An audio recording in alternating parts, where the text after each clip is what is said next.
my hair doing? I like French braided it and then I like ponytailed it. I don't even know.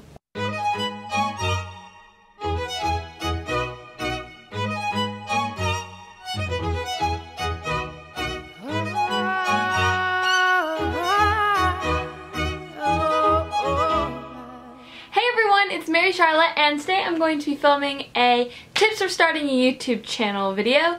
This has been very requested, and before I get started I want to say that I know there are a lot of gurus out there that have way more subscribers than me. I also have been making videos for about 2 years, so I mean I feel like I know kind of, and I'm not like the most successful guru out there, but I do feel like I've come a long way since I started my channel. As a disclaimer, say that I know there are gurus out there with 100,000 subscribers. By the way, I'm sorry about my nails. They're gel and these 3 came off, so they look a little ratchet. Start off with getting started with your channel and creating it.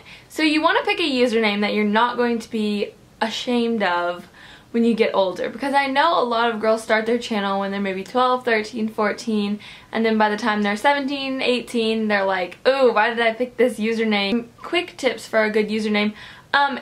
It can have numbers, but it can't have really random numbers. Like BeautyBaby44, that flows. Or if it's like 24/7, you know what I mean?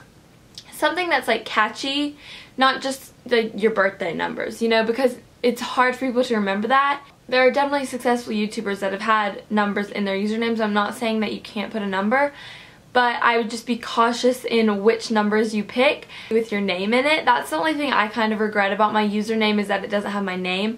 But I don't know how I would have fit it in there. But I do think having your name in your username is very good. Your name or like your channel subject, either one of those. Just something that kind of pertains to your channel. I am very happy with my username, and I wouldn't change it to where people, you know, how people have been making it like their first and last name. I wouldn't do that because I really like my username. So yeah, but if you have started a channel and you don't like your username, you can always do the name thing and just make it your name. But I would be careful with that as well, because sometimes if you make it like your first and your middle name, people can forget that because it can be kind of hard to remember. So just make something that's catchy. Those are my tips for creating a username. Just make something that you won't get embarrassed of telling people that it's your YouTube channel. Next up, you should create an email account for your YouTube channel. I just created a Yahoo for mine, but you can create a Gmail or a Yahoo. I just know that if you create a Google account, it automatically gives you a Gmail and a YouTube. So I just wanted to like make a Yahoo so that I have my YouTube and then my email over here, if that makes sense. You can do whatever you want. Just make one that is either your username, or maybe like say Beauty is Good was taken. I could do like Beauty is Good inquiries, or like Beauty is Good business, for like business inquiry, kind of like emails like that, so that if companies do want to contact you, you can respond to their emails through your professional email. Next up, you need to have your parents' permission, and I know that this can be a little bit scary. I always wanted to know how people ask their parents before I started a channel, because I didn't know how to ask mine. But basically what I did is I just asked my mom to come to my room, and I showed her videos that other girls made, and I asked her if it would be okay if I made videos. I thought it was a great idea. She just wanted to see the videos before they were uploaded, because once you upload something, even if you delete it, it's still gonna be there somewhere. I mean, it's the internet. So I agreed, and I just showed her my videos before I upload them.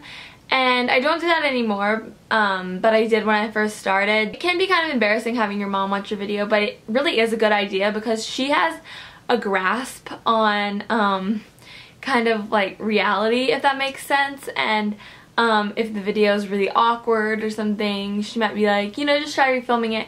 So I do think it's a really good idea just to ask your parents about it beforehand. If you're closer to your mom or your dad, you could ask whichever one you might be closer to. You don't want to be in your room filming your first video being like, hey guys, I'm whispering because my parents don't know that I'm filming this. You want to make sure your family knows that you're doing it and that they approve. And if they do say no, just ask again in a week. Just keep asking and maybe they'll finally say yes. And you can also kind of debate with them about why they won't let you have one. and talk to them about how you'll be really safe, because I know that safety is probably the #1 issue parents might have with it. The last tip for getting started is to film popular videos and creative videos. There is a good balance. I think your first video should definitely be a popular video, morning routine, or what's in my purse, or something like that, and just like a basic popular video. And then you can start doing like favorites and tags and stuff like that. But you also want to have creative videos to where it doesn't seem like you're just another channel. You have to like make your channel unique by filming different videos. So you need a nice balance of popular to get yourself out there, but also creative to show your individuality through your channel. So those are all of my tips for getting started. Now I'll give you tips for filming a video. So when it comes to filming, there are a few components. Camera and your camera equipment. You have your studio lights if you want to do that, or just your lighting. You have your background, and you have your appearance. Camera and your camera equipment. You will need a camera, definitely, to film on. I wouldn't recommend filming on a webcam or a really low quality camcorder. Your iPhone and your iPad are alright. I don't recommend them, but if they're the only resources you have, you could start with that. Maybe say it's October and you want to start your channel, you can maybe film on that for 2 months, and then at Christmas ask for a better camera and start using that. I do recommend using something that's HD. I know that HD cameras can be expensive, but I think that they're definitely worth it if you're sure you want to film videos. I would definitely recommend getting an HD, maybe digital camera to film with. I know those don't have viewfinders, but you can probably set something up with a mirror and your camera and your seat, and kind of be able to see, make sure you're in frame.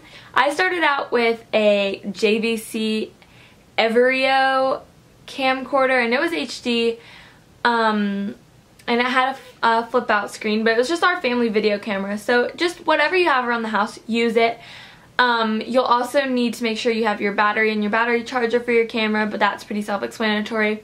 And also an SD card. I recommend 16 gig or higher. Probably want a tripod as well. I just use my family tripod, not too expensive, and you can get them at like Target and Best Buy and places like that. Lighting, so you definitely don't need to go out and purchase studio lighting.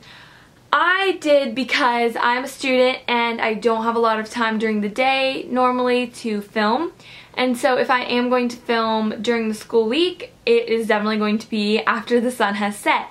So I did need studio lighting for filming. And also it can be very convenient, because if you are using natural lighting, which I totally recommend, but if you are using it, you can be confined to one location and one background in your room. And what I like about having studio lighting is you can move all around your room, have all different backgrounds. Like right now my room is a little bit messy, and if I were using natural lighting, you'd be able to see my messy room. So I like using studio lighting because I can just sit here and it looks very nice in the background, and you can't really tell that my room is a little messy right now. I mean, it's definitely something you'd have to save up for. I use Cowboy Studio umbrella lights. I like them. They're nothing like amazing. Use natural lighting like a window here. And I think that that is a great way to film. Times to film is when the sun is not like in the vicinity of your window. I think like when the sun is behind the window, if that makes sense, it looks the best, because when the sun is shining like through your window, it can make it really bright and hard to see, and also it can cast weird shadows. So my favorite time to film is when the sun is behind your window and not in front of it, if that makes sense. Is the background, and I talked about this before, but you're gonna want kind of a clean background. You don't want your room to be a wreck behind you, which is why I'm filming on my couch today. Fun fact, whenever Mary Charlotte's filming on her couch, most likely her room is messy. Definitely just make sure you have kind of a presentable, fun, clean background. A lot of people have like specific things they like to have in their background, like a candle burning, or some people just like a white background. Personally, I just like my room. I think it's colorful and fun, and it shows my personality. The worst is when it's a wreck and your room is just completely messy. That's probably the only pet peeve I have about backgrounds. Just make sure it's clean. Thing is your appearance. So I mean, you're putting yourself out there on the internet. I'm not saying you have to put on a full face of makeup and curl your hair and put on your favorite Sunday dress, you know, but definitely just wear something that represents you and your style and how you want people to perceive you, and make yourself look presentable. For filming, moving on to editing, basically just edit. Definitely edit. If I didn't have an editor and I sneezed right now, you would have to watch my sneeze and I wouldn't be able to edit it out. MacBooks, there is iMovie and Final Cut. I'm pretty sure iMovie is free. If it's not, it might be $15. There's also Final Cut. Final Cut Pro X is what I use, and I really like it. It was pretty expensive, I'm not gonna lie. But when I had my surgery, I had surgery on my back March 2013 for scoliosis. But anyways, when I had my surgery, I got a lot of iTunes gift cards, and what I did was I saved them up. I paid for Final Cut Pro with my own money, and I was very proud of myself for that, and it was totally worth it. I love Final Cut, and it took me a while to kind of get the hang of it, but once I did, I just love it. So I really think editing is a great way to personalize and individualize your videos. Don't edit just like MacBarbie07, because yes, she has 6 million subscribers, but if you edit just like her, everyone's going to see it. Start off with basic editing, and then you can kind of get into your own personal editing style. To upload, you definitely want to use the description box. That is a key tool. Watch your video over before you upload it. Make sure there's no editing kinks, and if you say you're going to link something in the description box, make a note of it on your phone or on your computer, and then remember to link it. And I know that I've forgotten to put things in the description box before, but sometimes it can just really be a downer if they say that they're going to link something, and then you get down there and it's not there, and then you're like, well, how do I find it?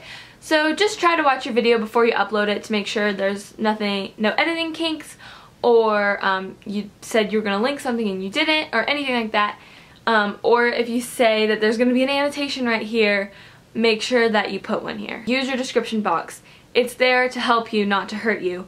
So go to a bigger YouTuber and just copy paste their description box, and then take out what you don't like and add things you want, but it can be a good basis for your description box, and you can add different things and put in your links and stuff like that. And I know that you might think that's copying, but I mean, when it comes to the description box, everyone kind of has the same thing down there. It's, you know, check out my Twitter, my Instagram, my Tumblr, my vlog channel. Just be a good basis, and then you can take out and add things depending on that video. Another thing I would really recommend putting in the description box is keywords. So I have keywords or tags at the bottom of all of my description boxes. People search back to school makeup look. You need to put back to school makeup look in your tags if you do that video, because then when people search it, it'll come up, like, if that makes sense. It might come up higher on the list if you have that in the tags. When it comes to hate, I really don't get that much hate, and I just want to say thank you all so much for that, because I just love every single one of you, and it means so much to me that you all like watching my videos. As an example, say your video gets 2 thumbs downs, but say it gets 66 thumbs ups. Don't let those 2 thumbs downs make you feel so bad when 66 people have thumbs up your video. Just think about that. Think about 66 individual people thumbs up your video. I mean, who cares about those 2 losers that disliked it when 66 people liked it, you know what I mean? So just don't let the negative get to you when there's so much other positive stuff to say on YouTube. What I would do is I would just delete the comment and block the user so that their hate will not be spread on your channel anymore, because I think that negativity in the comments should not be like encouraged at all. That it's hard sometimes when people will say mean things, but you have to just kind of forget about it, delete it, and read all of the other positive comments. If they say, wow, I really like this video, let that dwell. Dwell in the positivity and not in the negative comments, because if you dwell on the hate, you're not gonna get anywhere. You have to remember everyone that's cheering you on and not everyone that's trying to bring you down. Now I'm going to talk about some random little like things when it comes to having a YouTube channel. So a banner, I made mine on PicMonkey. You can make yours on PicMonkey. Personality and just being comfortable in front of the camera. So talking to a camera, it's not even a problem for me. But I have been doing it for a while. So when you first start out, just practice, film it 5 times. Don't upload any of those 5. Sorry if this video is kind of rambly. It's gonna be very rambly. Next up is to be present on YouTube and comment on other people's videos. I am not very good at this. I kind of just tend to watch the video, move on, you know, just keep watching them. But I think that it's a really great idea to comment. Don't say check out my channel. Don't spam. None of that. None of that. None of that. I thought video responses were a fabulous idea, but they got taken away. So whatever, YouTube. Comment on the video and say, you know, I really love this. This was a great idea. You're so pretty. Love your channel. Anything like that. Don't say, this is a great video. I love your style. You're so cute. Oh, by the way, check out my channel. I make beauty videos. Don't do that. None of that self-promo in the comments. Just say something nice on a lot of videos. Maybe it'll get thumbs ups and you'll be a top comment. And if you can think of something like witty or funny to say in the comments that won't get obviously like hate, but just something like funny, maybe you could say that and it'll get a lot of thumbs ups and you'll be a top comment, and then maybe people will click on your channel, especially if you have a kind of professional icon. Maybe people will click on your channel or maybe hover over it. You know how you can hover and then it'll show you like the banner and like, you know, like how many subscribers you have. So maybe you could do that and people will end up finding your channel through that. Now I'm going to move on to how my school found out. A lot of people asked this question and I got requested to do this by one of my subscribers, so I thought I would definitely share this. I don't have an average high school experience. I don't feel like. I go to an all-girls school. Probably if you go to a public school, it's still going to be the girls that are going to be mean about it. The guys probably could be mean about it, but I think that the girls are definitely the ones that can be rude about it. We're all really into it at the time, so it's like, oh hey, I made a channel, subscribe, and I didn't make videos yet. So probably like 4 of my friends knew. I made a channel probably in May and started uploading in July of 2012. I started my channel this summer before freshman year of high school. So then freshman year, I told some of my really good friends that weren't really into YouTube about it. I was just kind of, I don't know, it just kind of like was in my friend group, like we all kind of just knew that I had it. And I'm sorry if this isn't helpful, but it's just kind of like the truth. Immediate friend circle knew, probably all the way through freshman year, and then at the end of freshman year, my mom told another girl's mom that she's friends with, and her daughter and I are in the same grade. We're friends, but she's not in my like friend group, if that makes sense. So it was just kind of like awkward because then she told her friend group, and then it just kind of like started bubbling, if that makes sense. It wasn't like out, but she was like, oh hey, I saw your night routine, and I was like, haha, yeah. You cannot, if people come up to you and talk about it, you cannot like ignore them, and you can't be like, oh my gosh, you can't act upset about it at all. You have to act really cool about it. You can't be like, how'd you find it? Like, you have to be very just cool about it, like, oh really, yeah, that's so cool that you found it. Be cool about it and just like, yeah, they'll take it cool. Like, it's all how you respond to them. That as long as you keep it cool and just kind of, you know, go with the flow, then you'll be okay. Probably like fall of sophomore year, it really got out, and like everyone knows now in my grade. And people don't like really make jokes about it ever or anything. Everyone's really cool about it, and yeah. So I think it's all about how you act when people bring it up around you. Act as though you're proud of it. You cannot act like it's something to be ashamed of or something that you're keeping a secret, because then people will people will realize that and they'll use it against you. As long as you're cool about it, and even maybe telling your friends yourself and not letting them find out, that shows that you're proud of it and you're not trying to keep it a secret. That's how the people at my school found out, and just how to deal with people at your school finding out. As long as you don't make it a big deal, it won't be a big deal. That's pretty much it. I hope you guys liked this video. I'm sure it was like so long, so I'm sorry if it was kind of rambly and long. Any other questions, just make sure to leave them in a comment and I'll try to reply. This video a thumbs up if it helped you out at all, and I will see you all in my next video. Bye everyone!